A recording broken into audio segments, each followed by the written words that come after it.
رمضان المبارک دلوں کو زندہ کرنے کا مہینہ ہے۔ حضور سید عالم صلی اللہ تعالیٰ علیہ وسلم نے ارشاد فرمایا کہ ذکر کرنے والے اور ذکر نہ کرنے والے کی مثال ایسی ہے جیسے زندہ اور مردہ کی مثال ہے۔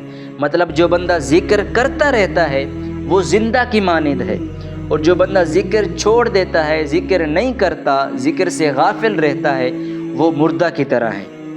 تو اس مہینے کے اندر سب سے زیادہ ذکر ہمیں کرنا چاہیے۔ یہ جو ماہ رمضان المبارک ابھی گزر رہا ہے، اس مہینے کے اندر جتنا بھی ہو سکے ہم اللہ کی بارگاہ میں ذکر کریں، استغفار کریں۔ اللہ نے فرمایا الا بذکر اللہ تطمئن القلوب، کہ اللہ تعالیٰ کا جو ذکر ہے یہ دل کو اطمینان دیتا ہے، سکون دیتا ہے۔